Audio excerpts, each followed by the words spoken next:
La sede principal de la Corporación Universitaria Minuto de Dios, en el marco de su programa Líderes de ayer, hoy y el futuro, visibilización y apropiación de un legado, ha decidido unirse a los actos conmemorativos del Bicentenario de Colombia como nación autónoma y soberana a través del evento Construyendo País Colombia 200 años, el cual tiene como objetivo generar procesos de apropiación de la historia común de los colombianos a partir de los acontecimientos de 1819, trascendentales para definir la nación que tenemos hoy y construir el país que soñamos.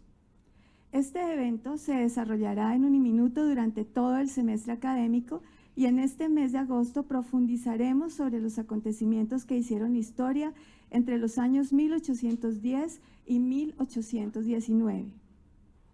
Les damos una cordial bienvenida. Presento ahora el orden del día. Palabras de bienvenida del doctor Ailirio Raigoso, director de investigación de la sede principal de Uniminuto.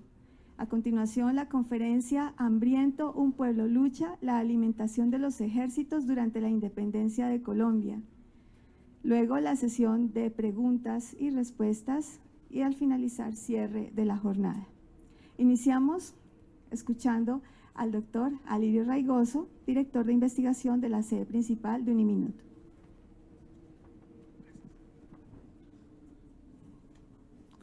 Buenos días para todos y todas. En nombre del rector general, el padre Harold Castilla, en nombre del rector de esta sede, el doctor Jefferson Arias, les queremos dar a todos la más cordial bienvenida a este nuevo encuentro. Ayer inaugurábamos precisamente todo este ciclo de conferencias relacionadas con el Bicentenario. Queremos darles la bienvenida a esta nueva conferencia, Hambriento, un pueblo lucha, la alimentación de los ejércitos durante la independencia de Colombia. Para nosotros, no solo en Uniminuto, debería serlo para todo el país, nos parece fundamental encuadrar nuestra actividad educativa en un contexto histórico. Nosotros no podemos hacer educación, vivir educación al margen de la historia. Al contrario, estamos haciendo historia y estamos aportándole a la transformación de la sociedad. Por lo tanto, tenemos que saber qué es lo que estamos transformando, cuál es la sociedad en la que estamos actualmente, de dónde viene esa sociedad, cómo se ha ido formando y cuáles son los grandes retos. Echar una ojeada a la historia significa igualmente encontrarse con la memoria. Muchas veces hemos escuchado o hemos dicho o se nos ha dicho que somos un pueblo de memoria corta o de memoria deficiente o de memoria distorsionada. Pues bien, asistimos a un conjunto de charlas, a un conjunto de conferencias, a unos encuentros, a unos debates para activar la memoria. Y activamos la memoria porque precisamente a partir de ella nosotros podemos, por un lado, mirar nuestra identidad, pero por otro lado, identificar las diferentes posturas y las diferentes luchas relacionadas con la construcción de país. Nosotros tenemos el gran reto de construir país. Esto no es nuevo, eso está desde hace mucho tiempo, la necesidad de construir un país. Y ahora que pues pasaron los acuerdos y estamos en el postdocumento, todavía no postconflicto, ¿no? Sino postdocumento, estamos diciendo lo mismo, tenemos que construir país. Tenemos que pensar entonces en el país que tenemos, en el país que queremos y el país que podemos. Esos tres elementos nos parecen fundamentales. Al mismo tiempo, cuando escuchamos nosotros distintos relatos sobre la historia, también nos damos cuenta que los relatos están hechos de distintos lugares epistémicos y sociales. Entonces, el análisis de esos discursos también nos permite ver cuáles son los intereses en juego, desde dónde se nos está hablando y desde dónde es que nosotros también podemos hablar o debemos hablar. Sin más preámbulos, quisiera dar la bienvenida a los doctores Abel Martínez Martín, su señora esposa que lo acompaña, y al doctor Andrés Otálora Cascante. Una palabrita sobre cada uno de ellos. El doctor Abel Fernando Martínez Martín, profesor asociado de la Escuela de Medicina, Facultad de Ciencias de la Salud de la Universidad Pedagógica y Tecnológica de Colombia, UPTC, con investigaciones y publicaciones en historia del arte, la medicina, la salud, alimentación y sexualidad. Doctor en Medicina y Cirugía de la Universidad Nacional de Colombia, magíster y doctor en Historia de la UPTC, fundador de la Escuela de Medicina y primer director de la misma, decano de la Facultad de Ciencias de la Salud, director del Grupo de Investigación Historia de la Salud en Boyacá, UPTC, y del Museo de Historia de la Medicina y la Salud de la UPTC. Entre sus publicaciones están el libro El Hospital de la Purísima Concepción de Tunja 1553-1835 y los artículos Iglesias y altares del Hospital de Purísima Concepción de Tunja 1553-1835 y Una Celestial Medicina, la Virgen de Chiquinquirá y las pestes de 1587 y 1633 en Tunja, entre otros. El doctor Andrés Ricardo Otálora Cascante, magíster en Antropología y doctor en Historia de la Universidad Nacional de Colombia. En la Universidad Nacional en Bogotá se ha desempeñado como docente en varias cátedras de la Facultad de Ciencias Humanas y de la Facultad de Odontología. Desde el 2003 se encuentra vinculado al Grupo de Investigación Historia de la Salud en Boyacá de la UPTC, Universidad Pedagógica y Tecnológica de Colombia en Tunja.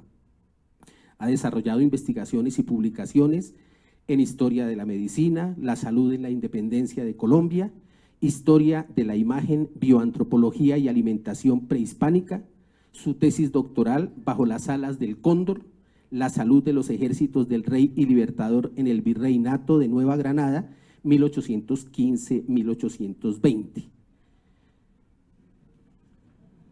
Sin más preámbulos, invito a los doctores a acompañarnos aquí en la mesa. Hambriento un pueblo lucha, quiere decir que el tema es bastante complejo. Antes el pueblo estaba hambriento y luchaba, hoy en cambio, pues muchas partes de nuestro pueblo también siguen hambrientas y siguen luchando. Entonces, con ustedes, los doctores Abel y Andrés. Muchas gracias.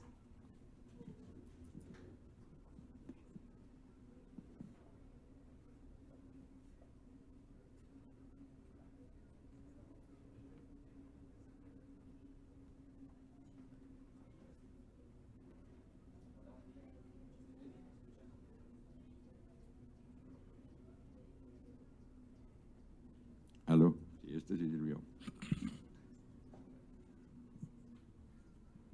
Muy buenos días, muchas gracias al rector Jefferson Enrique Arias González, rector de Uniminuto, por la invitación, al profesor Alirio por la presentación, de nuestro director de investigación de la sede central, y pues a Liliana Marciales, subdirectora administrativa también de la sede central, que hizo, digamos, la gestión para que nosotros podamos estar en esta mañana de hoy aquí pues dando esta conferencia. Nuestro trabajo en la independencia empezó hace relativamente bastante tiempo, prácticamente el 2008 venimos trabajando este tema. Hambriento un pueblo lucha ha sido uno de los más conocidos, no es el único, pero digamos sí es el más conocido.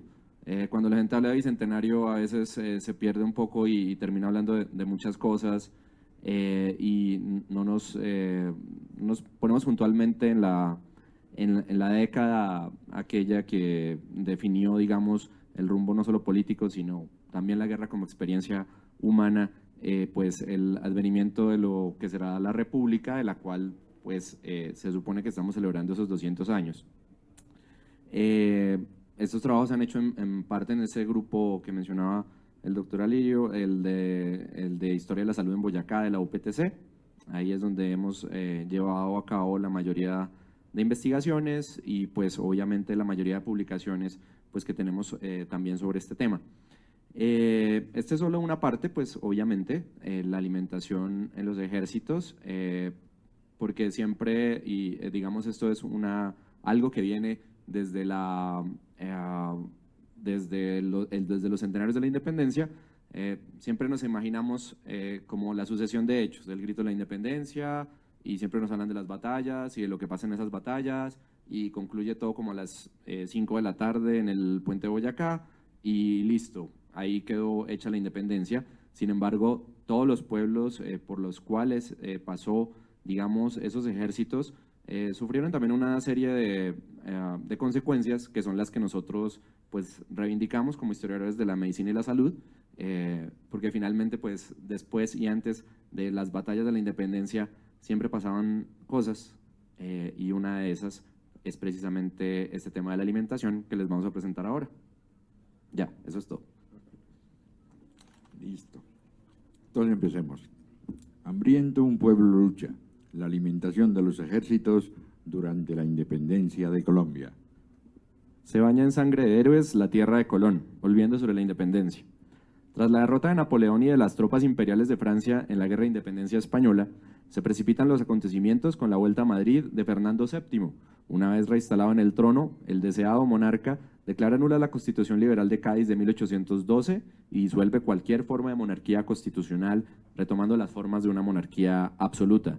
Asentado en el trono, Fernando VII, su siguiente objetivo será la recuperación de sus derechos en América, y es así que lanza a un ejército mal provisto y engañado en una aventura militar desafortunada, fruto de una política militar imperial totalmente desfasada.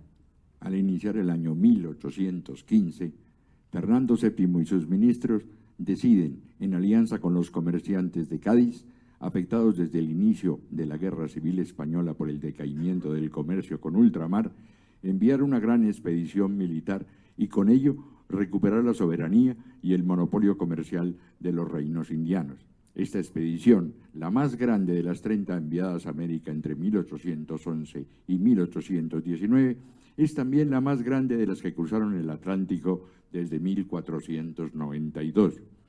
En los 42 transportes de guerra, al mando del veterano mariscal Pablo Morillo y Morillo, iban 12.254 soldados y jóvenes oficiales y 1.547 oficiales y marinos de guerra.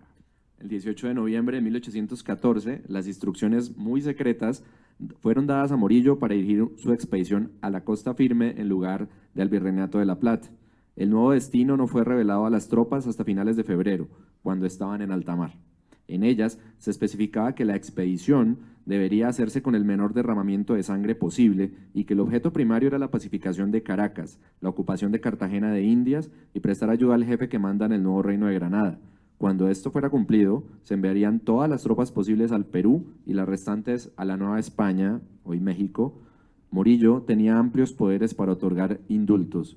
La expedición consiguió a la rápida pacificación de la isla Margarita y la costa de Venezuela. Las noticias de la guerra a muerte que desgarraba a Venezuela y la pérdida del nuevo reino hicieron que la expedición llegara a Costa Firme para imponerse por la fuerza. Desde su llegada sucede un hecho muchas veces expuesto pero fácilmente olvidado. El ejército expedicionario y luego pacificador de Costa Firme se va americanizando, lo cual no es mucho menos gratuito ni voluntario. Ante todo responde a una dinámica importante en la cual las enfermedades, el ambiente diverso y la mala alimentación juegan un papel fundamental.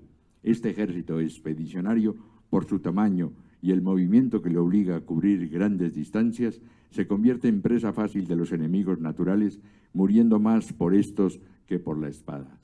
Entretanto, las guerrillas patriotas, su enemigo principal, se va agrupando en su contra, formando los ejércitos regulares de la República, mientras que para los expedicionarios la situación se hace insostenible. En 1819, el general Pablo Morillo, conde de Cartagena y comandante de las tropas expedicionarias de Costa Firme, hacía uno de sus últimos llamados al rey de España para salvar de la extinción a los ejércitos que combatían en nombre de la monarquía española. Dice: los soldados de vuestra majestad que arrastran tantos peligros, fatigas y trabajos en estos climas mortíferos, perecen de miseria, mueren sin recurso en los hospitales y sobrellevan su amargura y penosa existencia con el horror que inspira la dificultad o casi imposibilidad de cambiar de suerte. Del Orinoco del Cauce se colma de despojos. Para 1814, Venezuela era un gran campo arrasado por la intensidad de la guerra-muerte. Había un agotamiento del país y los ejércitos en contienda se disputaban el control de las cabezas de ganado, principal fuente de sustento de las Fuerzas Armadas. En junio de 1814, la ración de la guarnición de Caracas consistía en pescado seco, debido a que el ganado de los valles aledaños ya se había consumido o llevado por alguno de los bandos. El control del ganado fue una preocupación posterior de Morillo para abastecer al ejército expedicionario y que esto determinó algunas de las operaciones en los llanos de los del rey, así como una excesiva dependencia de este ejército respecto del ganado. Desde que se iniciaron las operaciones, las tropas comieron la ración de campaña. Los ayuntamientos eran los encargados de recoger y exigir al vecindario la contribución en su sostenimiento, debiendo estos entregarle al ejército la intendencia, pero no el dinero. Recién desembarcó la expedición pacificadora, se produjo el hundimiento del buque San Pedro Alcántara, insignia de la flota de Costa Firme, saliendo de Margarita hacia Cumaná, accidente donde murieron 2 oficiales y 36 soldados marineros, y con el que se hundieron también los recursos financieros de la Marina y el Ejército, el tren de artillería y gran cantidad de pertrechos de guerra. Ya en Caracas, Pablo Morillo, quien mostrara siempre una preocupación por tener los bastimentos suficientes, dispone el aprovisionamiento de la tropa que partía a Santa Marta y Cartagena, reuniendo cerca de 8.000 reses. El pacificador comisiona el 30 de junio de 1815 para copiar con destino al ejército 30.000 quintales de tasajo y las raciones correspondientes de galleta, menestra, tocino y aguardiente, orden que no se pudo llevar a cabo por no existir rentas para la compra ni la cantidad de reses necesarias para las raciones. Las tropas que quedaron en Venezuela se alimentaban ya en 1817 de chipichipi en las costas, marisco que se conseguía en la cercanía del mar, y de carne de burro. La miseria de los pueblos de la capitanía era lo único que había dejado la guerra sin cuartel así llevada. El general Urdaneta relata cómo en 1816 sus tropas en los llanos venezolanos estaban casi desnudas. Los soldados tenían que hacer uso diariamente de los cueros de las reses que se mataban para cubrirse de las fuertes lluvias de la estación, agujereándolos y pasándoselos por la cabeza, y una gran parte de la gente estaba sin sombrero. Luego del prolongado sitio, la capital de la provincia de Guayana y base de las operaciones de los patriotas, Angostura, cae en su poder. A la entrada de las tropas se les proporciona a los habitantes carne y muchos de ellos mueren por el prolongado ayuno del sitio. Consecuentemente, se produce una epidemia de calenturas que afectó a los habitantes y al ejército. Urdaneta es comisionado para encargarse de las tropas extranjeras llegadas a Venezuela y contratadas en Europa. En 1819, al mando de los coroneles Bambi English, llegan a Margarita y pasan a Nueva Barcelona, lugar donde la legión encuentra mucho ron abandonado y, como dice Urdaneta, antes de una hora no se podía contar con un soldado que no estuviera borracho, y los que más de ellos tendidos por las calles y las casas, al licuamiento que lleva al saqueo de la ciudad y al fusilamiento de parte de los amotinados. Páez afirma en sus memorias que hasta la llegada de los ingleses a los llanos de la Guayana no se conocía el uso del cuchillo y del tenedor por parte de las tropas patriotas. Para Rodríguez Villa, las campañas de los llanos de 1817 y 1818 fueron de muchas penalidades y sufrimientos. Días hubo en que, atravesando las llanuras que formaban horizonte, no encontraban los soldados un mal charco en que apagar la sed o temprar el calor que los ahogaba. Otras veces, después de marchas de 7 leguas, de ellas 4 entre fangales y esteros de la mayor altura que la cintura, se vio el soldado en la necesidad de pasar un caño de 70 varas de latitud a volapié, o sea, con el agua hasta la boca, sin haber tomado apenas alimento. Si a tan tremendas privaciones y trabajos se añaden los continuos peligros que en aquellos países cercaban siempre al hombre de guerra, no se puede menos que confesar que vivían de milagro. Las menores que podían asaltarle eran la de las armas, que despreciaban por haber nacido entre ellos. Las plagas, los caimanes, las rayas, los caribes, los tembladores, las culebras y los alacranes, que tanto abundan en aquellos terrenos, eran otros tantos enemigos vivientes de existencia a cuyas acometidas sucumbieron no pocos. La legión británica, que también se dirigió a Maturín, sufrió el clima y el cambio de alimentación, muriendo en el camino cerca de 400 ingleses, a los cuales, debido a la constante humedad y al cruce de los ríos, se les deterioró lo del calzado hasta quedar descalzos. Llegando a Maturín, fueron atacados por las niguas, que les producen fuertes dolores, siendo el remedio nativo extraerles con una aguja y luego aplicar ceniza de tabaco caliente. Al encontrar unas cabras y luego de varios días sin comer, muchos de los ingleses las ingirieron crudas y varios murieron atragantados. En diciembre de 1918, el doctor James Robinson, que era el director general de hospitales de las provincias libres de Venezuela, en contra de su voluntad, es comisionado por Simón Bolívar para acompañar una expedición hasta San Fernando del Apure. Allí hace una detallada relación de los alimentos que se consumían en los llanos del Orinoco y describe las preparaciones dadas a la tropa por los indígenas y la elaboración del famoso tasajo. Teniendo una gran variedad de artículos, no se toman la molestia de cocinarlos por separado, sino que los golpean todos en una sola masa, que siempre comen con los dedos. Estas masas suelen estar formadas por arroz, cebada, plátanos o casabe, o algunas otras harinas que cuando las hacen las hierven con el tasajo. Cuando la gente mata una res, le cortan los músculos y sus accesorios. Una vez separadas las partes, se sala la carne y cuando no, deben colgarla fresca y ponerla al sol para secarla. Cuando estas partes se ponen tan duras como un cordón, se constituyen en el alimento nacional de América del Sur y también de algunas de las Antillas. El doctor Robinson cuenta las penalidades de los últimos meses de 1818 y los primeros del 19, combatiendo en las riberas del Arauca y el Orinoco. Nos vimos privados de todo tipo de alimentos vegetales y por la insolencia de los criollos, incluso la carne en tasajo se obtuvo con dificultad. La cantidad muy grande de carne de vaca fresca que estos sujetos consumen es verdaderamente maravillosa. Había 4 de ellos, en parte indios y criollos, sentados en el monte junto a mí, y no dudo al decir que casi nunca dejan de comer carne fresca desde el amanecer hasta la hora de acostarse. Sin embargo, eran delgados y de aspecto enfermizo. Tan dura fue la campaña de 1818 que, volviendo a Angostura, ya en 1819, James Robinson narra lo que tuvo que hacer por obtener un pan en la población de Urbana, claro está, sin conseguirlo.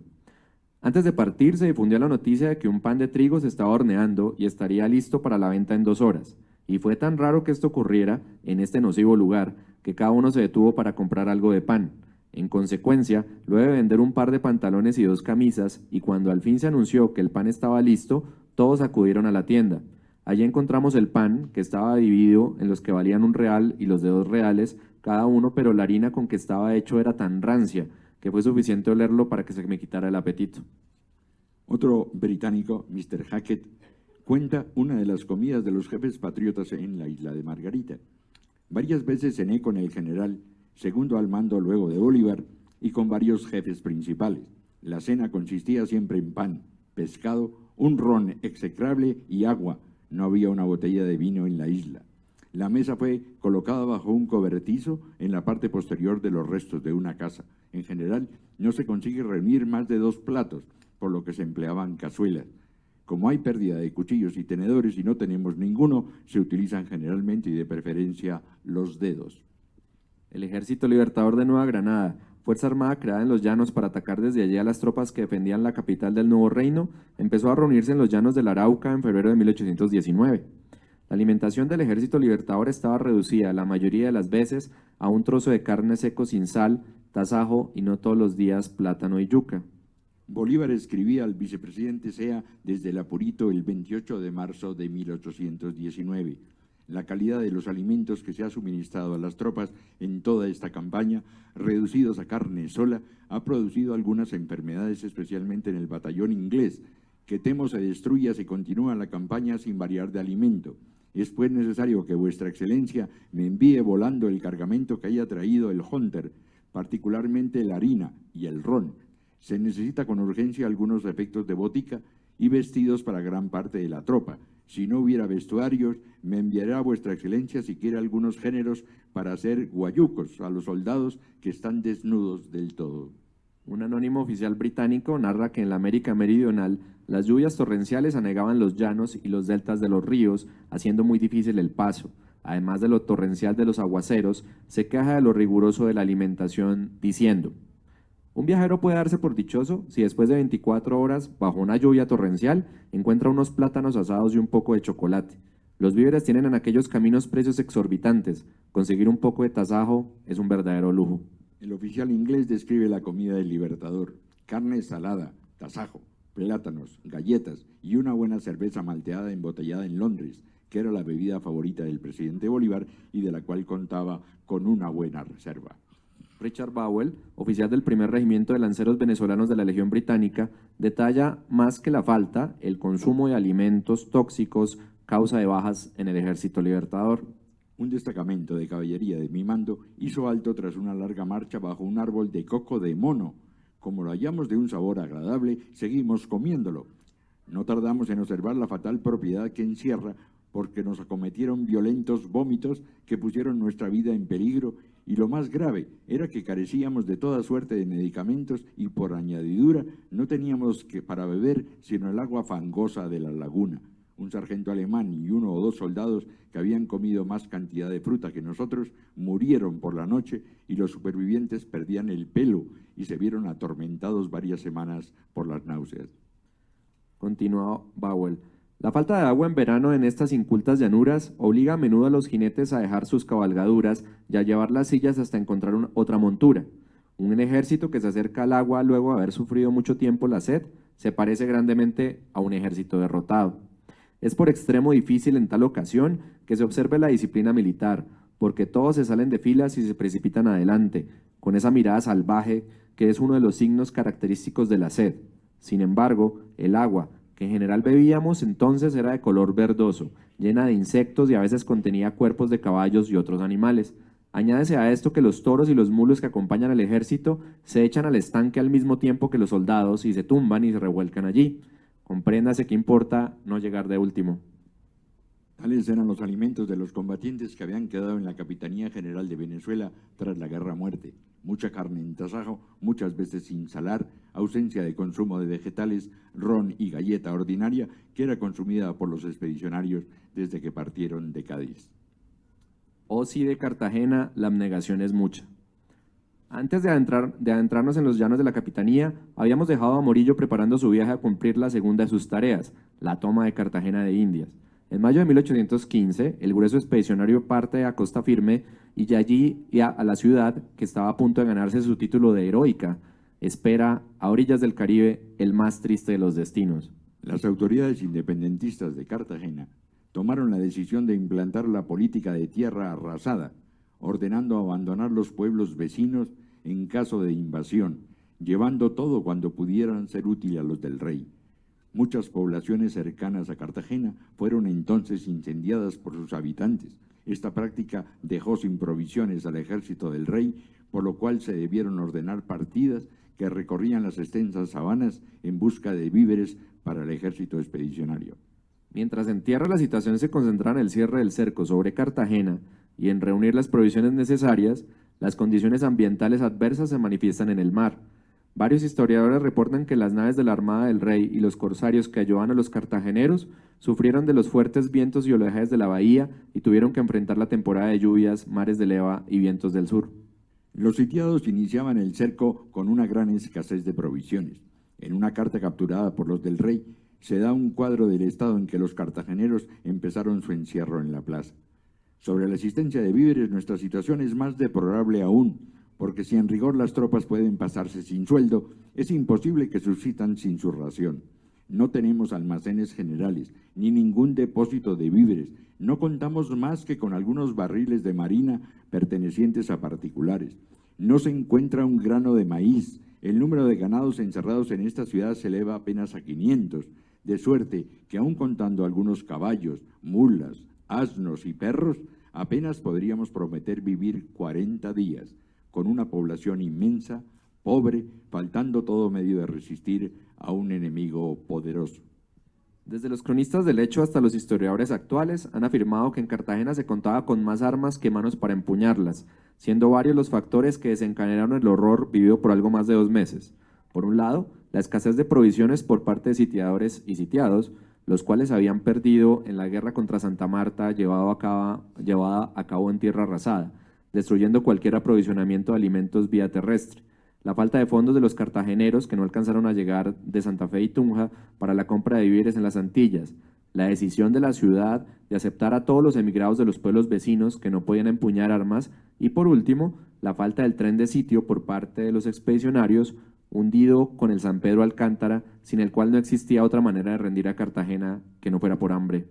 El 13 de octubre de 1815, en Santa Fe, Tomás Montilla le advierte al presidente de las Provincias Unidas de la Nueva Granada que Cartagena no podrá defenderse mucho tiempo y que por fuerte e inexpugnable que parezca, puede ser rendida por el arte del hambre, advirtiendo que la plaza solo podrá contener víveres para subsistir 6 meses, pero que no se había hecho su acopio por no tener con qué comprarlos, y advierte: no esperamos del clima, de la estación, ni del acaso ventajas precarias. Los mosquitos, las aguas y el destino pueden destruir al enemigo, mas no le es dado al hombre público ni al militar fiar a la suerte lo que debe decidirse por la medicación, las disposiciones y el valor. Reflexiónese que el calor que fatiga al sitiador impide al sitiado también la conservación de víveres que luego se corrompen, motivo poderoso porque no se puede contar Cartagena con grandes depósitos. Corrales afirma que durante el sitio los alimentos de toda especie se habían acabado. Se vendía el barril de harina a 150 pesos, los huevos llegaron a valer 4 pesos cada uno y cada gallina 16. Mas ya se había consumido todo y ni aun el rico podía obtener con qué mitigar el hambre. Alimentos que eran vendidos por los extranjeros que hacían especulación con los víveres que tenían ocultos a cambio de oro y piedras preciosas. Mientras que don Lino de Pombo, sitiado y luego ministro de Estado, afirmaba que los 18.000 a 19.000 personas que estaban concentradas en Cartagena tuvieron que matar, salar y embarrilar caballos y burros en calidad de reserva para último recurso alimenticio.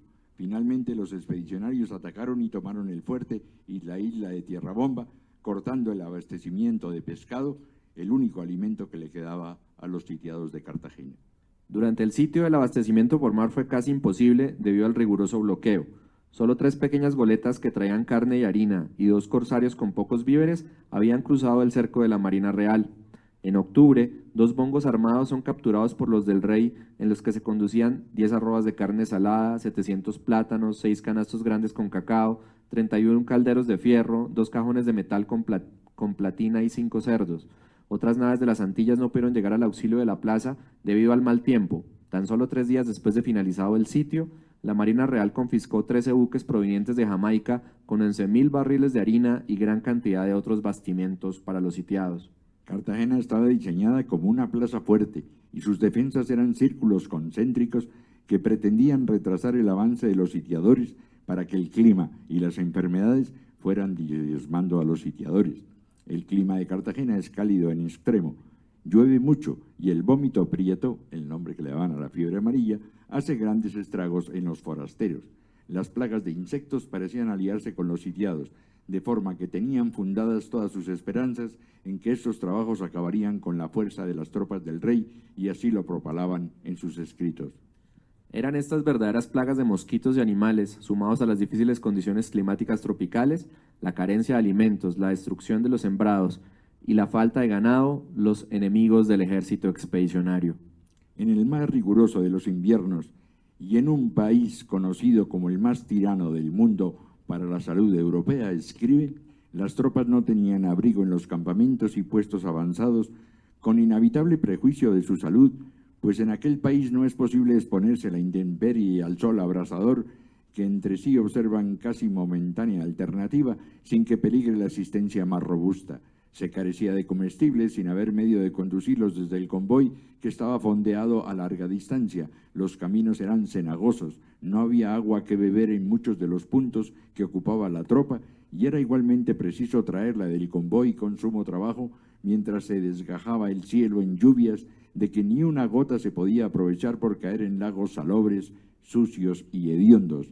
La tropa era atormentada de una insufrible plaga de mosquitos, de culebras y otros animales ponzoñosos, de una fetidez que trastornaba los sentidos, especialmente en los manglares. Mientras que afuera de la situación de insalubridad debido al clima y a las enfermedades era difícil, dentro de la plaza sitiada la situación y la alimentación de los sitiados era realmente desesperada. El progreso de los estragos del hambre era sumo por falta de alimentos o prostración de fuerzas, otros por las enfermedades consiguientes a la mala calidad de la triste ración que se les proporcionaba. Prolongado otro su miserable existencia, escuálidos, evetados y con hinchazón progresiva en las piernas. Carnes y harinas podridas, bacalao rancio, caballos, burros en detestable salmuera, perros, ratas, cueros eran el recurso de la generalidad desvalida, y escasa dosis de arroz con camarones secos y chocolate era el de las familias acomodadas que habían salvado algo de las pesquisas domiciliarias. El coronel Ries, sitiado, dice: en la plaza no quedó un solo cuadrúpedo que no se empleara para la subsistencia. Las ratas, las hierbas que jamás persona humana había mirado como útiles por alimento, los cueros, al pelo, las sabandijas, todo es consumido para sustento de aquella desgraciada población. García del Río continúa: el hambre y su compañera inseparable, la peste, se llevaron diariamente al sepulcro gran número de personas y por toda parte no se veían sino hombres pálidos, mujeres extenuadas y seres expirantes. Muchas veces al recorrer las guardias, los oficiales encontraban los centinelas que habían expirado en su puesto. El terror estaba pintado sobre todos los semblantes. El capitán realista Sevilla, en las acciones militares de los alrededores de Cartagena, entró a un fuerte en donde encontró acostados en sus camas a una veintena de hombres lívidos y demacrados que estaban casi al expirar de necesidad. Sevilla recibió órdenes de controlar el fuerte y al oscurecer Morillo mandó una porción de carne salada, galletas y queso de Flandes, lo que devoraron pues nada habían comido en todo el día, no sin ofrecer algunos pedazos a aquellos de los enemigos enfermos que podían tragar, que eran pocos, y de estos algunos murieron al probar el primer bocado. En julio de 1819, el gobernador de la provincia de Cartagena, Gabriel de Torres, en memorial enviado a Fernando VII, le recuerda al rey de España cuál fue el estado en que Cartagena quedó después del sitio. La mayor parte de las familias pudientes se fugaron, llevándose consigo no solo sus bienes, sino también los de muchos infelices. Se hallaron cerca de 3.000 cadáveres en las calles y en los cementerios de las iglesias a medio enterrar, víctimas de la miseria, de la pobreza en que quedaron estos habitantes. Un plátano, un puñado de arroz se pagaba a peso de oro, de suerte que a los que sobrevivieron no les quedó otra cosa que los ojos para llorar sus desventuras. Ni un comerciante, ni un labrador, ni un artesano o menestral, todos o habían emigrado o perecido, o no tenían medios para ejercitar su profesión. A pesar de esto, tuvieron que sufrir los habitantes de esta provincia de Cartagena una contribución de 84.000 pesos y las raciones y gastos del ejército pacificador, que acabó por destruir cuanto el torrente de desgracias posteriores había perdonado. Con el inicio de diciembre viene el fin del sitio de Cartagena. El día 4 llegó a 300 el número de personas que de hambre murieron en las calles. Los hospitales amontonados de hombres semivivos, sin más esperanza que la muerte, hallándose cada familia reducida a igual estado. En palabras del historiador Corrales, la ciudad estaba dividida por mitad en un miserable hospital y en un horrendo cementerio. Para ese mismo día, las 2/3 partes de los defensores habían muerto, y los sobrevivientes eran descarnados y cadavéricos. Los centinelas se apoyaban en los muros o rodaban por los suelos, y agitándose en convulsiones de calenturiento, deliraban con manjares y comilonas. No había soldado u oficial que no estuviera hinchado, lleno de gangrena o postrado, con el abatimiento extremo que precede a la muerte. Lino de Pombo habla de cómo el espíritu de defender a Cartagena, si en los primeros días se debía al patriotismo, a estas alturas, tenía por causa adicional el menosprecio absoluto de la vida, contraído por el hábito de los peligros y por el contagioso abatimiento.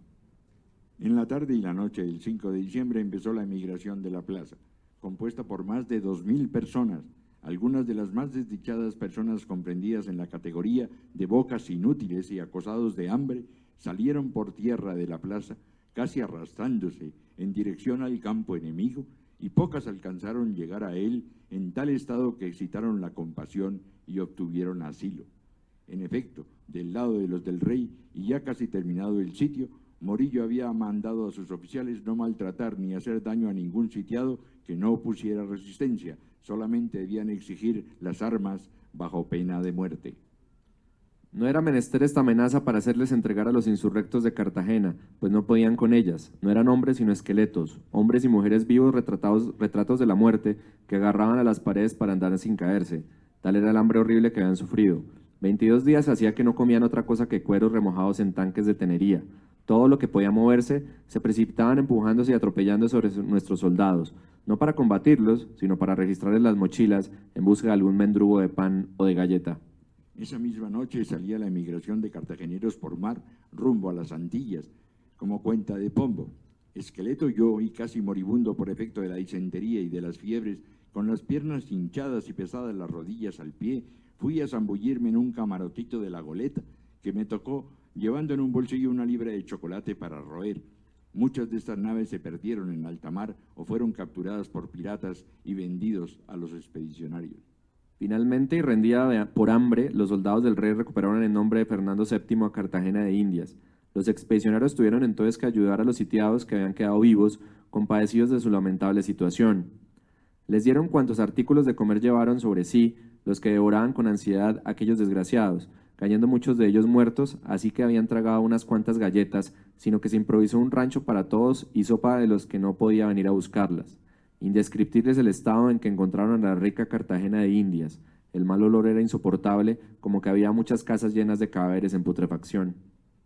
El testigo inglés de la entrada de los del rey a Cartagena, Michael Scott, que llegó a Cartagena como prisionero de Morillo, escribió en sus memorias otro cuadro deprimente del sitio y se asombra de lo que vio en la plaza rendida de Cartagena. Dice Scott: desfilamos a través de las lúgubres escombros. Los acordes de la música marcial resonaron entre aquellas ruinas con fúnebres ecos. Llegamos a la puerta principal, que hallamos también abierta y con el puente levadizo tendido. Bajo el arco abovedado vimos a una mujer de aspecto al parecer distinguido, casi en los huesos, y débil como una criatura, recogiendo alguna basura asquerosa cuya posición le había querido disputar un gallinazo. Un poco más adelante, los cadáveres de un viejo y dos niños se descomponían bajo el sol, mientras que atrás de ellos, un desdichado negro ya agonizando procuraba espantar con una hoja de palmera a un grupo de gallinazos, mas en vano, que ya los repugnantes habían devorado, hasta dejarle en el esqueleto, el cadáver de uno de los niños. Antes de 2 horas, el fiel esclavo y los cuerpos de que piadosamente defendían era pasto de los asquerosos gallinazos. Cuando las noticias de la reconquista de Cartagena de Indias llegaron a la corte española, el rey ordena que en todas las catedrales de la monarquía se cantara un solemne Te Deum. Por esta acción, Morillo recibirá el título nobiliario de conde de Cartagena. Cumplida la segunda tarea, los expedicionarios marcharon contra Santa Fe. Solo hasta el 3 de mayo de 1816 empezaron a llegar a la capital la avanzada de la tropa. Fue tal el miedo que inspiró la pacificación en la capital del virreinato, que con la sola voz de la llegada del ejército se desbandó en plena el mercado de la Plaza Mayor. Dicen los cronistas, fue digno de ver cómo corrían todos del mercado, se atropellaban unos con otros, por aquí caían unos, por allá otros. Los perros corrían con la carne porque todos abandonaron sus mercados. Los pulperos cerraban sus tiendas, el cabildo se cerró, los litigantes se desaparecieron, los gatos volaron, los pollos andaban sueltos por la plaza, los huevos apachurrados. Gritaban, corrían, hubo males de corazón, malparidas, lastimadas y 300 cosas más. Y en suma eran 20 hombres de caballería que venían del ejército nuestro. Sin embargo, no había que esperar sino 3 días para ver entrar en la capital, en la mañana del 6 de mayo, a los húsares de Fernando VII, seguidos por 200 hombres de vanguardia. Con la entrada de Morillo a Santa Fe, terminaba la reconquista e iniciaba la pacificación, caracterizada por los tribunales de secuestros y de purificación, en donde fueron sacrificados la mayor parte de la élite santafereña y provincial que había participado del gobierno de la Primera República. Morillo debe volver a Venezuela inmediatamente.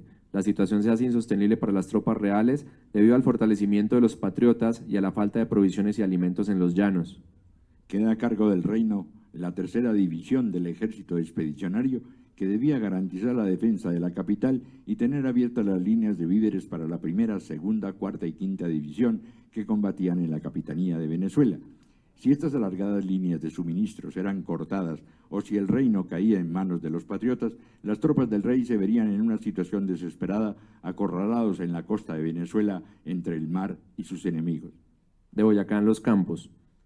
Nada más alejado del ejército expedicionario de 1815 que el ejército del rey de 1819, que había sobrevivido al sitio de Cartagena, al que la guerra a muerte en Venezuela, así como las grandes distancias que debía recorrer en persecución de las guerrillas de esta guerra regular, había desgastado. Las enfermedades, el clima de la América Meridional, los asedios, los combates sin cuartel, las deserciones, el hambre y el largo tiempo pasado en lo que se creía iba a ser una guerra fácil y corta, había diezmado la tropa y los oficiales, razón para los rápidos ascensos y el reemplazo por tropas criollas de la mayoría de los cuerpos. En 1818, Bolívar lanza una proclama dirigida al pueblo de la Nueva Granada afirmando: ya no existe el ejército de Morillo, Más de 20.000 españoles han empapado la tierra de Venezuela con su sangre. La diferencia entre los dos ejércitos enfrentados en la provincia de Tunja hace 200 años, en 1819, es de apenas 300 hombres. Los dos ejércitos están conformados en su mayoría por soldados venezolanos y soldados neogranadinos, siendo minoría los españoles expedicionarios y los ingleses. Como dice Oleri, la mayor parte de las fuerzas españolas se componía de venezolanos, lo que era para Bolívar motivo de no poca aflicción. En mayo de 1819, Morillo advierte: la suerte del nuevo reino de Granada es lo que más me preocupa y me llena de sobresaltos. No hay más batallones de la península que el de León de Cartagena y los restos del Aragón expedicionario en Santa Fe. No hay ningún cuerpo europeo respetable en el interior, y todo él se haya guarnecido hasta Quito por tropas americanas. Por pronto que yo pueda marchar en su socorro, Bolívar y Santander habrán hecho grandes estragos y una vez ocupada por ellos la capital, serán precisamente reforzados por los mismos batallones que ahora sostienen la causa de su majestad. En vísperas de la campaña de Boyacá, el coronel José María Barreiro, comandante general de la Tercera División del Ejército Expedicionario, ordena en febrero una suscripción voluntaria en la provincia de Pamplona, reúne 1.500 pesos y solicita al virrey medicamentos para la Tercera División en la provincia de Tunja. Esta misma suscripción se realiza en El Socorro y en Tunja. En los pueblos cercanos a Sogamoso, el Ejército Real estableció una contribución semanal de galletas y de pan. Consistía en el envío semanal de algunas cargas de galletas y pan de media libra amasado con harina sin cernir, que los alcaldes debían remitirle al comisario general. Tenían que fijar una contribución de leche a los dueños de las vacas. Para llegar al corazón del reino había que atravesar la cordillera oriental de los Andes, lo que implicaba un ascenso rápido de más de 2.000 metros sobre el nivel del mar, a través del frío paso del páramo de Pisba. Bauer deja sus impresiones del paso. El frío comienza a sentirse vivamente, sobre todo de madrugada, cuando el viento sopla en las nevadas cimas de la cordillera. Pronto fue necesario que la caballería se encargara de llevar las armas y el equipo de los infantes, y estos tuvieron que formar dos líneas agarrándose fuertemente de la mano cada 3 soldados, porque el ímpetu de los torrentes era tan grande que a menudo derribaba a los hombres y a veces los arrastraba. Oleri comenta que los llaneros contemplaban con asombro y espanto las estupendas alturas y se admiraban de que existiera un país tan diferente al suyo. A medida que subían y a cada montaña que trepaban crecía más y más su sorpresa, porque lo que había tenido por última cima no era sino el principio de otra y otra más elevada, desde cuyas cumbres divisaban todavía montes cuyos picos parecían perderse entre las brumas etéreas del firmamento. Hombres acostumbrados en sus pampas a atravesar ríos torrentosos, a domar caballos salvajes y a vencer cuerpo a cuerpo al toro bravío, al cocodrilo y al tigre, se arredraban ante el aspecto de esta naturaleza extraña. Sin esperanzas de vencer tan extraordinarias dificultades y muertos de fatiga, los caballos persuadíanse de que solamente locos pudieran perseverar en el intento por climas cuya temperatura embargaba sus sentidos y helaba su cuerpo, de que resultó que muchos desertasen. En Morcote, Bolívar escribe: hoy no comerá esta división y quién sabe si sucederá mañana lo mismo. Así ha determinado hacer alto aquí, donde siquiera se encuentran plátanos hasta que tengamos ganados necesarios para la marcha. Usía esperará también en Paya. No es prudente emprender el camino que nos trata sin tener los víveres necesarios, le escribe a Santander. Santander afirma que la caballería pasó el páramo de Pisba y llegó a Socha sin un caballo, sin monturas, hasta sin armas, porque todo le estorbaba al soldado para volar y salir del páramo. Las municiones quedaron abandonadas porque no hubo caballería que pudiera salir, ni hombre que se atreviera a conducirla. En la alternativa de morir víctimas del frío, preferían encontrarse con el enemigo en cualquier estado. El ejército era un cuerpo moribundo, dice Santander. Bolívar se ve forzado a dividir el ejército para evitar más bajas. Las 2 primeras divisiones llegaron a Socha tan fatigadas de las marchas y tan resentidas de la variedad del clima que no es posible emprender nada que sea decisivo mientras no se repongan. Muchos pueblos distantes del centro de mis operaciones han venido a ofrecer cuanto poseen para el servicio del ejército, y aquellos que encontramos en nuestro tránsito nos reciben con 1000 muestras de júbilo.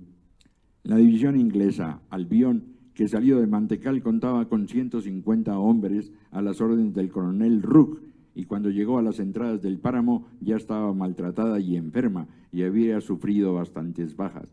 Sublet le escribe al Libertador el 11 de julio desde Pueblo Viejo: los ingleses están medio muertos, pero allá irán.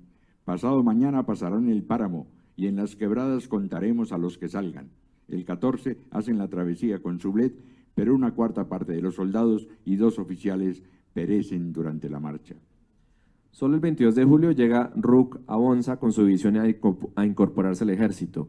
La columna había quedado reducida a menos de 100 hombres. El padre Gallo narra cómo volvió con el Libertador a los aposentos de Tasco, donde encontramos muchos ingleses en un estado tan miserable que nos conmovió a todos. La señora de la casa les había procurado alimentos y a los enfermos los tenía recogidos en una pieza. O'Leary relata, los soldados que habían recibido raciones de carne y arracacha para 4 días, las arrojaban y solo se cuidaban de su fusil. Tarde de la noche llegó el ejército al pie del páramo de Pisba y acampó allí. Noche horrible aquella, pues fue imposible mantener la lumbre por no haber en el contorno habitaciones de ninguna especie y porque la llovizna constante, acompañada de granizo y de un viento helado y perenne, apagaba las fogatas. El efecto del aire frío y penetrante fue fatal para muchos soldados. En la marcha caían repentinamente enfermos muchos de ellos y a los pocos minutos expiraban. La flagelación se empleó con éxito en algunos casos para reanimar a los emparamados. Bauer añade, cuando llegamos a los páramos que carecen de vegetación, hallamos que el viento era tan penetrante que helaba aún así a los que estaban mejor vestidos, y esos eran pocos desgraciadamente por aquella época en el ejército de Bolívar. A semejante altura, la situación del ejército es realmente espantosa. Sobre su cabeza se alzan enormes bloques de granito y a sus pies se abren insondables abismos que los atraen. El cansancio y el frío, añadidos al estado de debilidad en que se encontraban, los soldados, faltos de suficiente alimento, empezaron a dar resultados. Era casi imposible impedir que se tumbasen a causa del excesivo sopor que experimentaban. Este sopor es casi siempre como un síntoma precursor de la muerte. Mientras tanto, en el cuartel general de la tercera división de la colonial Tunja, a 2.800 metros sobre el nivel del mar, Barreiro escribía al virrey en Santa Fe sobre la desesperada situación de la tercera división. Los movimientos en que se hallan todas las tropas y el carecer de fondos con que alimentarlos hacen necesario la venida del comisario del ejército y de fondos. No se preocupaba mucho Barreiro de los movimientos de los patriotas, seguro estaba de que el paso del páramo les tomaría al menos 6 meses y en la temporada de lluvias confiaba que quedaba totalmente destruido el ejército libertador. El Libertador le escribe a Páez, el estado en que ha llegado la tropa extremadamente estropeada en tan larga y penosa marcha y la impresión que le ha causado la variación repentina del clima no solamente me ha impedido continuar las operaciones, sino que no me ha permitido sacar todo el fruto que debíamos de los primeros triunfos. Los soldados fatigados apenas han podido combatir haciendo un esfuerzo extraordinario. Ha sido necesario dejarlos reposar y proveerlos de algún vestuario. El patriotismo del pueblo es tal que de muchas leguas a distancia vienen los principales ciudadanos a ofrecer sus personas y propiedades al ejército. O'Leary cuenta cómo el ejército en Socha recibió la hospitalidad y provisiones de los habitantes del lugar y campos circunvecinos. Pan, tabaco y chicha, bebida hecha con de maíz y melado, recompensaron las penalidades sufridas por las tropas. La caballería había llegado sin un solo caballo y las provisiones de guerra yacían en el tránsito. Las tropas estaban sin vestido, los hospitales llenos y el enemigo a pocas jornadas. Santander dice del ejército patriota antes de llegar a Bonza, con una escasa ración y solo con eso, este ejército todavía desnudo y pobre habría sufrido muchas bajas por las enfermedades, por los muertos y heridos de los combates pasados. Era ya un esqueleto en el campo de Bonza. Su vista, en vez de inspirar confianza, desanimaba. El cura Andrés María Gallo narra que en los primeros días de julio recibe comunicación de la llegada de Bolívar y las necesidades del ejército y le envía ropa, cobijas, caballos y a sus hermanos. Recibiendo Bolívar los presentes, dijo a los hermanos: a ustedes los voy a incorporar al batallón Albión compuesto de ingleses, para que ellos vean que por acá hay también gente blanca y bien parecida. Cuenta Gallo cómo el Libertador vivía muy satisfecho y entusiasmado, recibiendo al sinnúmero de mujeres que desde los pueblos vecinos venían a traerle víveres y ropa para los soldados, siendo de notar que todas las mujeres se deshacían de su ropa interior para hacer camisas para los soldados. La contribución de los habitantes de la provincia de Tunja fue decisiva para la recuperación del ejército y el buen éxito final. No solo víveres abundantes, caballos, cobijas, vestidos y hospitalidad le brindaron los pueblos a las tropas libertadoras, sino que muchos hombres ingresaron al ejército. Gallo narra cómo llegaron al campamento patriota muchas cargas de víveres e infinidad de mujeres con canastos repletos de pan, bizcochos, postres y frutas. En el campo realista, el 7 de julio de 1819, Barreiro se dirige al virrey recordándole el buen ánimo, pero el mal estado de sus tropas. Debo hacerle presente a vuestra excelencia que en general están todos muy estropeados y particularmente el segundo batallón de Numancia está enteramente desnudo.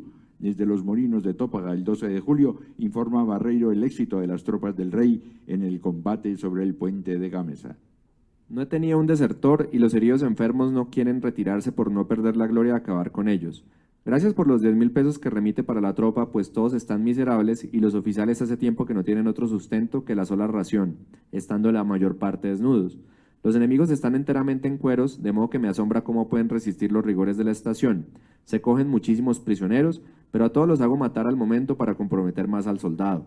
Los indios de estos pueblos se portan perfectamente, están están haciendo rogativas por la felicidad de nuestras armas. Acuden a nuestros campos con regalos de huevos, carneros, aguardiente y otras cosas para los soldados y persiguen a los dispersos, no así los vecinos, que todos a porfia se han alistado con los rebeldes. En carta del 19 de julio desde Paipa, Barreiro se queja de no haber llevado los refuerzos y manifiesta que el tiempo lo desazona. Todos estamos sin otra ropa que la puesta. Tenemos que dormir al raso, no cesa hace muchos días de llover con la mayor fuerza, de modo que todos estamos algo incómodos y deseando por esta causa que esto se acabe pronto. Hace el espacio de 12 días que no cesa de llover un solo instante, y como tenemos que permanecer la mayor parte del tiempo en el campo, jamás llega a enjugarse la ropa que nos cubre. Por esta razón me he visto precisado de detenerme en este pueblo, Paipa, hoy, para que la tropa limpiara sus armas y se repusiera de las municiones que tenía inutilizadas por la humedad. El 25 de julio se libra en medio de una fuerte lluvia la batalla del Pantano de Vargas. Un día después, el 26, informa Barreiro a Sámano el parte de la victoria del ejército del rey. La desesperación les inspiró una resolución sin ejemplo. Su infantería y su caballería salieron de los abismos donde se hallaban y treparon por aquellos cerros con furor. Un fuerte aguacero impidió la continuación del fuego y sobreviviendo la noche me vi precisado reunir las tropas y esperar las municiones de las que estaba la tropa desprovista. La pérdida del enemigo fue horrorosa, la desesperación precipitó sus jefes y oficiales sobre nuestras bayonetas. Los insurgentes de Costa Firme hubieran sido totalmente destruidos en el día del patrón de las Españas y nuestra pérdida fue de poca consideración. El boletín del Ejército Libertador del 25 de julio consigna la rotunda victoria patriota. El enemigo perdió entre muertos y heridos 500 hombres, dejó en nuestro poder multitud de prisioneros sin que podamos calcular el número de los dispersos. Nuestra pérdida ha consistido en 104 hombres entre muertos y heridos. El parte concluye, somos dueños de toda la provincia de Tunja, a excepción de la capital. Al anochecer del 25 de julio en el campo de Vargas, los señores Villate llegaron con 3 cargas de papas y mazorcas cocinadas y 8 salones de oveja, en auxilio de los oficiales de la tropa, e hicieron candeladas para asar la carne. Al amanecer del lunes 26, mandó Mariño 3 reses grandes que fueron sacrificadas y repartidas inmediatamente entre la tropa. Preto Villate en 1917 narra lo contado por su abuelo. La recogida de los heridos, de la ropa de los muertos y la inhumación de los cadáveres la recomendó el Libertador a los señores Villate y Mariño, así como también la de las armas, equipos y municiones. La ropa debían llevarla al habilitado del ejército para distribuirla entre los desnudos. Los vestidos recogidos de los muertos fueron 670, fuera de más de 100 que se esconderían los que los desnudaban cuando no estaban vigilados. Villate trajo al día siguiente del combate más de 100 peones de Tibasosa para ayudar a hacer las fosas, enterrar a unos y quemar a la mayor parte de los que quedaron en el monte. En un rápido movimiento, los patriotas ocupan Tunja y dan a Barreiro a retaguardia. Esta ocupación puso al ejército libertador en posición de 600 fusiles, un almacén de vestuarios, paños para construir otros, los hospitales, botiquines y los talleres de artillería. Obando dice sobre la toma de Tunja: el enemigo se quedó sin saber cuál había sido el movimiento de nuestro ejército, hasta que le fue avisado que nos hallábamos en Tunja, y este movimiento fue el que dio vida a la República. No hay más oficios de Barreiro al virrey desde el 4 de agosto. Los dramáticos hechos de los ocurridos con los ejércitos del rey se consignan en el diario militar de la Tercera División hasta el día 7 de agosto. El 5 de agosto se puso en marcha al sitio de venta El Mico. En ese punto se presentaron algunos vecinos de Tunja e informaron que los enemigos en número de 300 hombres habían entrado a la ciudad en la mañana. Se hicieron algunas paradas para ir reunidos en la marcha por la mucha lluvia casi intransitable. el camino. A la 1 de la noche, la división llegó a Cómbita. Día 6. A las 3 de la madrugada este día, sin embargo, de la mucha lluvia que continuaba, la división se puso en marcha a Motavita. Llegados a las 11:30, se hizo un reconocimiento sobre Tunja y se vio que los enemigos con todas sus fuerzas permanecían en dicha ciudad. Día 7. La división se puso en marcha a las 3:30 de la madrugada, dirigiéndose por el páramo y por la dirección a caer por la espalda del Cerro de Tunja, a caer al puente de Boyacá, que está en el camino real hacia Santa Fe. A las 2 de la tarde llegó la división sobre la vista de dicho punto. A las 2 de la tarde del fatídico para los del Rey, 7 de agosto de 1819, la cansada tercera división se sentó a orillas del puente a orillas del río Boyacá a comer. Luego de las más espantosas marchas en medio de la lluvia, no bien estaban racionando la tropa a 200 mujeres que acompañaban a las tropas, cuando cayeron los rebeldes y aniquilaron a la división del Rey.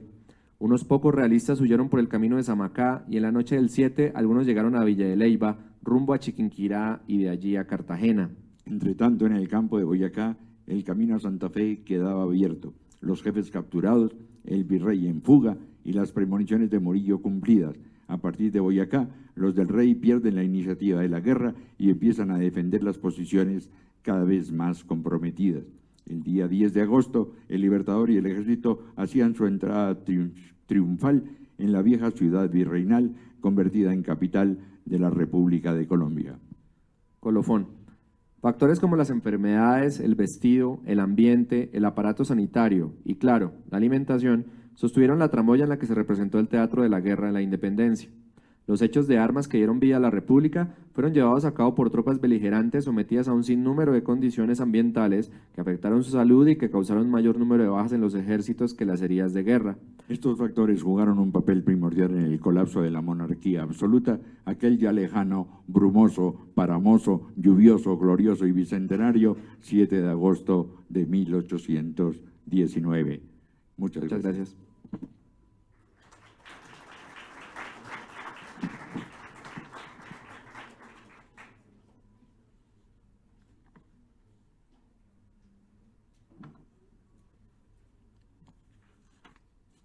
Muchas gracias, doctores, por esta maravillosa exposición. Tenemos la sesión de preguntas y respuestas. Quienes estén interesados en consultar aquí con los doctores sobre el tema.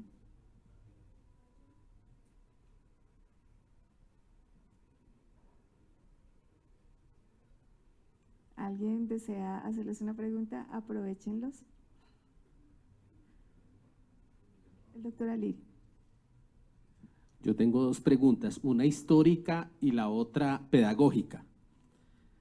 La histórica es, cuando uno escucha una narración como esta, en realidad siempre está sumergido en la lógica de la dominación. ¿Quién controla a quién? ¿Quién somete a quién? ¿Quién expande qué imperio? Etcétera, etcétera. Y cuando uno mira la historia actual, pues en realidad la lógica sigue siendo igual. Los tiempos cambiaron, quizá las formas de hacer la guerra también cambiaron. ¿Por qué no hemos podido salir de esa lógica de la dominación y del enemigo? Sería mi primera pregunta, que es de carácter más histórico. Y la segunda es, cuando ustedes narraban, esta es pedagógica, cuando ustedes narraban la historia, hubo mucha gente que desertó, porque la guerra es bastante dura. También narraban que hubo muchos soldados que, aunque estaban hambrientos, dijeron, no, nosotros nos quedamos porque aquí hay que acabar con el otro, bueno, vamos hasta el final, ¿no? Y en ese momento yo miraba la sala hacia atrás y veía cómo muchos estudiantes iban desertando de esta sala, ¿cierto? Y uno decía, ¿cómo enganchar a los estudiantes de hoy con la reflexión histórica? Ese ya es un problema pedagógico. Gracias.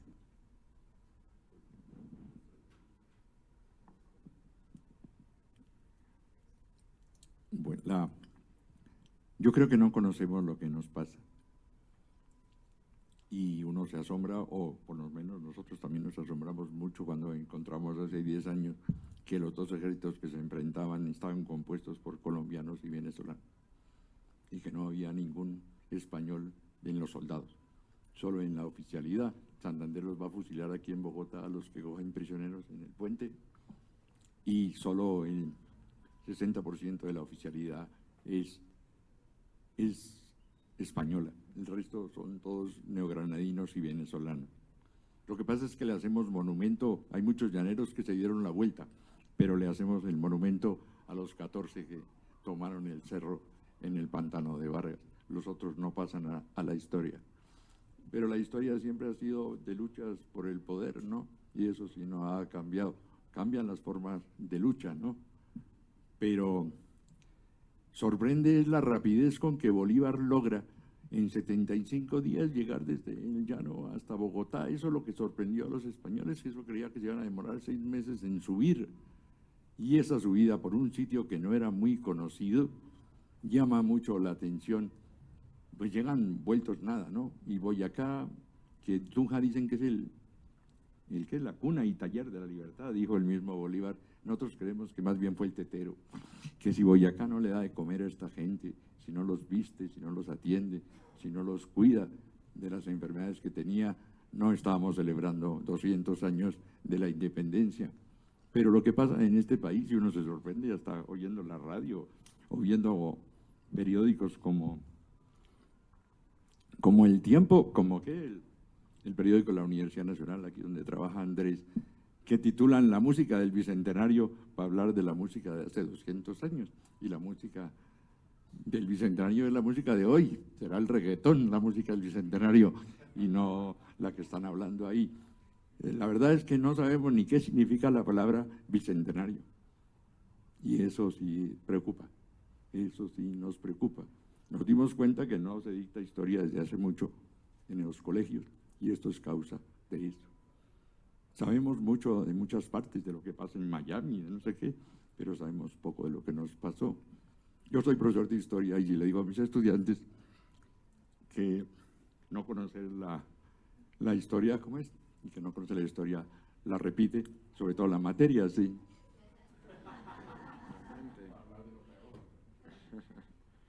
Nada, respecto al tema de pedagogía, bueno, este tema de la falta de enseñanza de la historia en los colegios es una de las consecuencias pues, que estamos viviendo actualmente. Pero pues nada, es decir, deserciones había en el ejército, que era la principal baja, en las guerras de independencia era la principal causa, eran las deserciones, la principal causa de bajas, así que no, pues digamos, no me sorprende, así que no hay problema. 200 años de desistir, de desertar, de más bien sería nuestra historia, de menos compromiso. Y son muy pocos los que terminan, ¿no? Son más los que desertan, pero en las bajas los ejércitos cuentan tanto a los desertores como a los enfermos, como a los que no vienen, como bajas, ¿no? Y tienen que andar, por eso el ejército, que eran de españoles, de 12.000 españoles que llegó a Venezuela, es completamente reemplazado en muy poco tiempo por venezolanos, le toca reemplazar, y por neogranadinos. Lo otro que impresiona es que la gente en ambos ejércitos eran parientes, o sea, sus hermanos podían estar en el otro lado. Es que eso era casi una guerra civil, porque eran los mismos a un lado o al otro. Terminó siendo una guerra civil. Y lo otro que sorprende y que no conocemos la historia es que eso que huyeron ustedes de Cartagena, si a alguien no le dolió el estómago leyendo eso, y que celebremos eso con un reinado, es que tenemos lo que no tienen las empanadas de ley, decimos en Tunja. Es que no tiene ningún sentido, además con un reinado. Si lo que hicieron ahí fue todo lo contrario. Ese es parte del producto del desconocimiento de nuestra historia. Pues que empieza aquí del presidente para abajo, que dijo que éramos herederos de los padres de la patria de Norteamérica. Todos andan muy despistados, ¿sí? O confunden el 10 con el 19. En el 10 no es lo mismo. Nosotros tenemos un trabajo de cómo Colombia celebró los centenarios de la independencia hace 100 años. Y se sorprende uno cómo esa gente celebró mucho más que nosotros los 200 años y hasta nos retaron y nos dijeron qué es lo que vamos a hacer y nos advirtieron. Tunja, por ejemplo, que es lo que estudiamos, cómo se hizo esa década de los centenarios que nosotros llamamos, le hizo la celebración del 20 de julio, después de los mártires que fusilan en Tunja, de Ricaurte, de La Pola, y se hizo una ceremonia exclusivamente femenina en que participaron solo las mujeres. Se hizo lo de, bueno, las batallas al final, pero fue toda una década de celebraciones y la ciudad quedó transformada. Se creó la ciudad moderna, rompió la ciudad colonial con estas celebraciones, se construyeron vías, parques, se extendió la salida hacia el norte y hacia el sur de la ciudad, se hicieron colegios, museos. Es impresionante lo que hicieron y nosotros echamos 3 discursos y no hicimos más. Y casi le pasamos la carretera central del norte por encima del puente de Boyacá, cuando en otras partes hacen monumentos y construyen grandes parques. La batalla no se dio tampoco, como no conocemos la historia, la batalla no se dio en el puente de Boyacá. El puente, usted lo ha visto, es así, ahí no caben 2 ejércitos. La batalla se dio arriba, en el Alto del Tobal, viniendo de Tunja, y ahí sale la gente. Hay una casa ahí que se llama la Casa de Teja, era una venta. Ahí llegaba la carretera de Tunja, el camino real une a Tunja con Bogotá. El puente de Boyacá era el final del río Boyacá, y como el río Boyacá le dio el nombre al departamento de Boyacá y le dio la independencia a este país, le pusimos al río Boyacá Teatinos, porque llegó un cura por ahí y le puso Teatinos porque había un río Teatinos en Roma. Y borramos la historia de un paso y por eso nos pasa y no sabemos ni qué nos pasa. El Barreiro tampoco sabía cómo se llamaba el río, decía Guayacá en sus portes, por eso perdió no saber cómo se llama el río que nos da la independencia. Y se llama Boyacá porque pasa por el municipio de Boyacá, que queda ahí debajo del puente. Y era el límite entre la provincia de Tunja y la provincia de Bogotá. Entonces, lo que hace la vanguardia, estos llegan después de esa situación, el ejército real, que está en muy malas condiciones, que no ha dormido ni que ha comido, llegan a esa casa y cogen unas reses que se toman por el camino, decomisan, como hacen los ejércitos, y van a hacer la comida cuando le llega la vanguardia patriota. Bolívar se sube en Tunja, llega después, pero no estuvo en la batalla. Esos generales veían las batallas desde lejos. Entonces se sube a Tunja, a la loma, y mira para dónde va el ejército. Cuando ve que va para el puente de Boyacá, o sea, que va para Bogotá, lo que trata Bolívar es que no se junten los 2 ejércitos, el derrotado, pues en mal estado de Barreiro, con el de Sámano, que tiene los únicos soldados españoles que quedan en esta región. Al evitar eso, le dice que los tranquen y los deje pasar el puente de Boyacá. Por eso se da ahí la batalla. Pero mientras la del Pantano produjo más de 700 muertos, esta no tiene casi muertos, duró solo 2 horas, fue de 2 a 4 de la tarde. Y los estos estaban almorzando y entre los muertos hay varias mujeres que acompañaban a los ejércitos para darles de comer y otras cosas más. Ha sido muy difícil darle como una, ¿cómo le digo? Como una perspectiva humana al tema de las guerras de independencia, porque finalmente hacen parte, a diferencia de otras etapas de la historia nacional, hacen parte de la génesis de la historia nacional. Vamos a ver, o sea, son una cosa ya mitológica que hiere además muchas susceptibilidades y pues realmente el tema de los ejércitos del rey casi que prácticamente han permanecido un poco escondidos, porque pues entre más pensemos que era un ejército napoleónico europeo, pues eso suena mucho mejor para aquellos que nos dieron, o sea, para el ejército libertador, ¿no? Más grande el enemigo, pues más victoriosa esa victoria, pero realmente era un ejército muy particular. Y pues nada, lo que hemos querido hacer con todos estos trabajos es precisamente darle eso, un poco más de humanidad, digamos, a esas guerras, un poco más, porque finalmente pues estos héroes de bronce pues también comían y también se enfermaban, ¿no? Lo que pasa es que hemos construido una historia patria bastante aburrida, que es bueno que pidamos que nos devuelvan la plata, porque no nos enseñaron bien lo que era y que nos hizo salir corriendo, mientras, hablando de pedagogía, mientras uno en matemáticas le dicen a uno que haga una proposición, uno la hace y después dice el profesor, pues demuestre ese teorema y pasa uno al tablero y hace rayas. En historia le dicen, repita lo que dijo el profesor.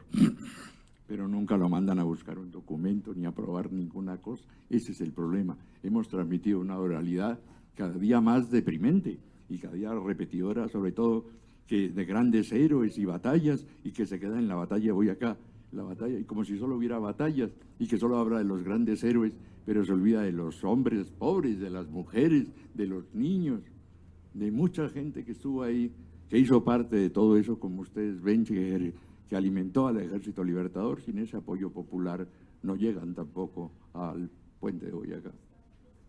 Entonces la historia de héroes y de batallas es una historia que limita y lo que tratamos de hacer es una historia, como somos historiadores de la salud y la enfermedad, pues relacionada con la alimentación, con los ejércitos, con los soldados, con los médicos, con las enfermedades que sufrieron, para dar otra visión de estas cosas.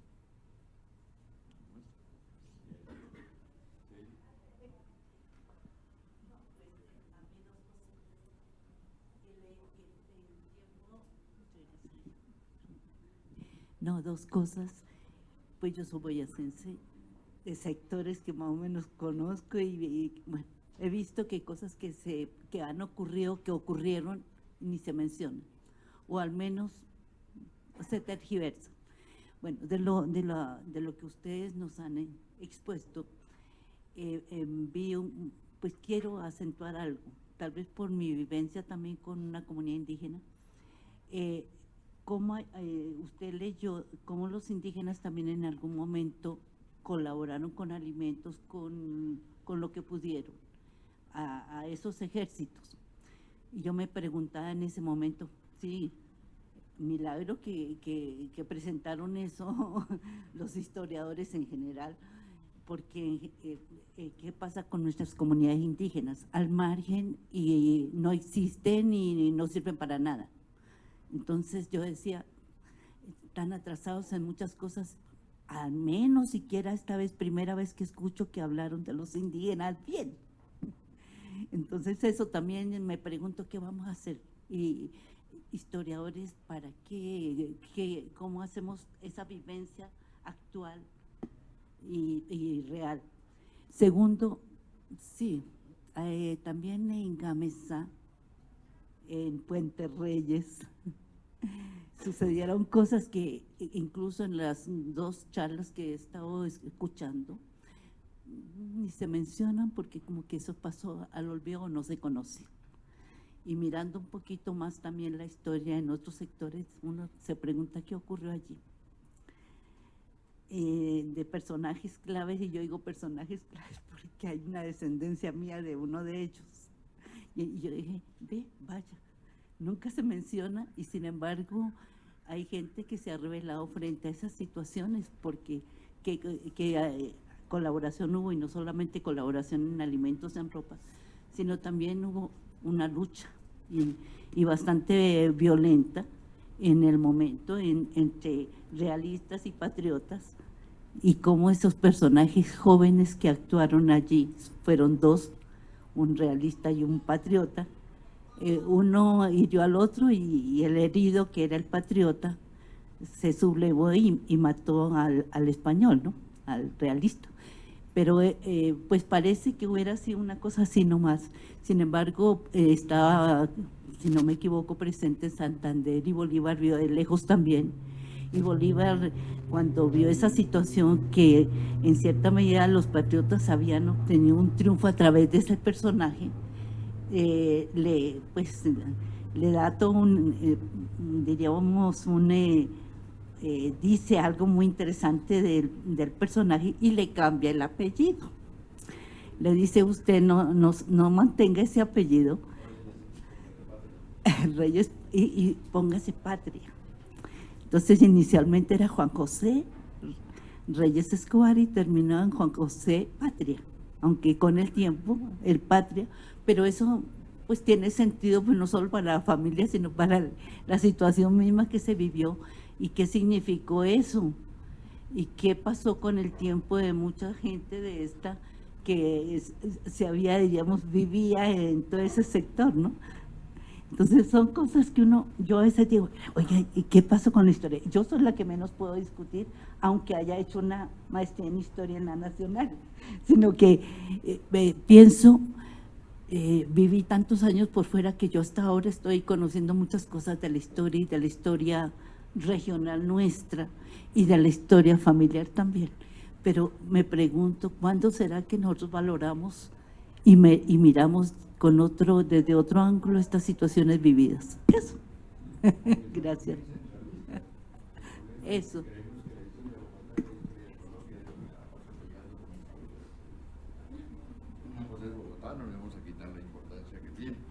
Pero nosotros también tenemos historia, aunque estemos en la provincia y quedemos en el campo, donde antes había indios y después campesinos boyacenses, porque después de la independencia la república los convirtió a todos en campesinos.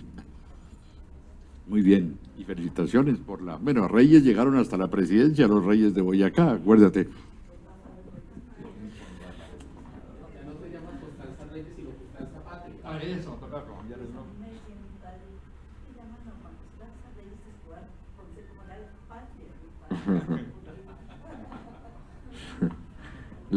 La participación de los indígenas en la guerra de independencia siempre ha sido un problema, digamos, complicado desde el mito mismo de la historia patria.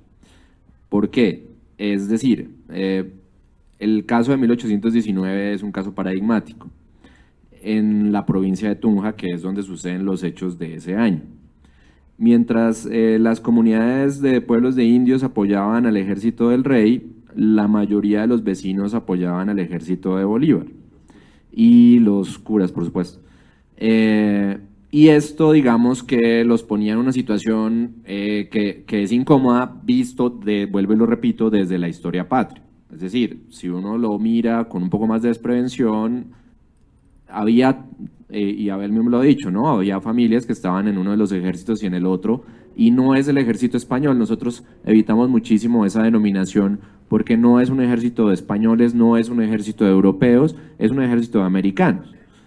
Y algunos combatían por convicción, otros no tanto, por una causa que era el Ejército Libertador, que se confundía un poco con, y esto lo hicieron siempre desde el principio, ¿no? O sea, el ejército es el pueblo y lo reemplaza, y en todos estos asuntos políticos de reasunción de la soberanía, que era un poco el discurso que había en ese momento, entonces estaba muy difícil porque entonces el ejército, quien estaba con el Ejército Libertador estaba con la República, y quien estaba con el Ejército del Rey tenía bastantes problemas, mucho si vemos ya después en la República.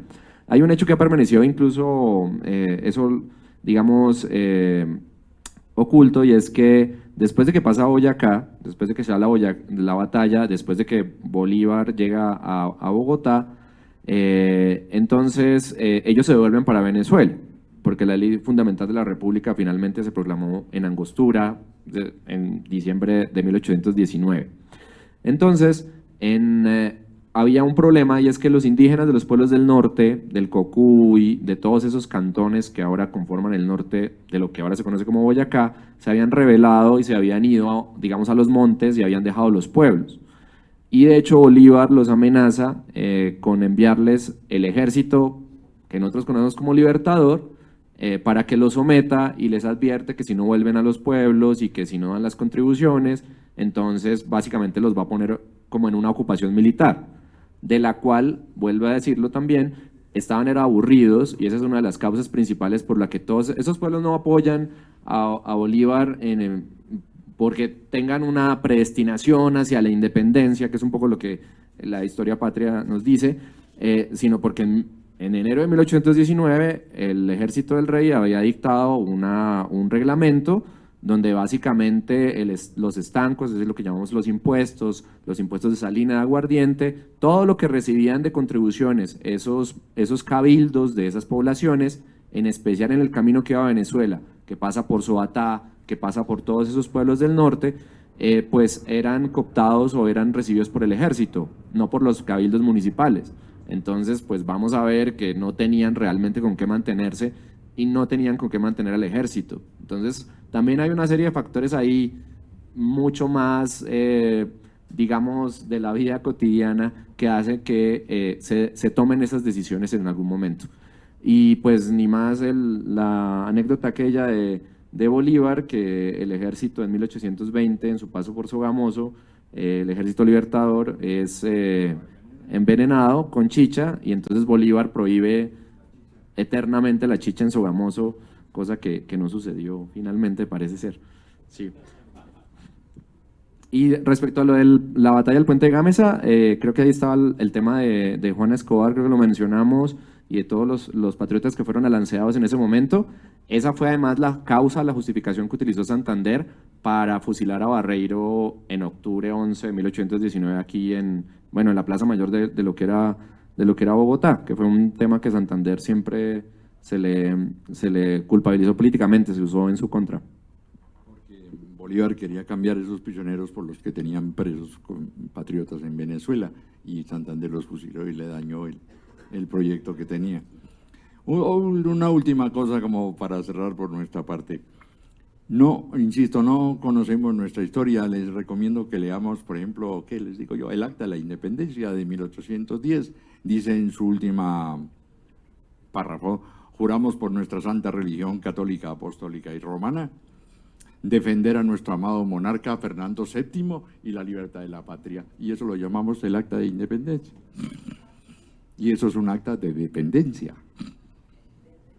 Están protestando porque no nos enseñan la historia completa. España había sido invadida por Napoleón, había cogido a los reyes de España y los tenía ya medio capturados en Francia y había puesto a su hermano de rey. Esta gente lo que está pidiendo el 20 de julio es que suelten a Fernando VII. Es una independencia pero de Napoleón. Muchas gracias. Buena tarde.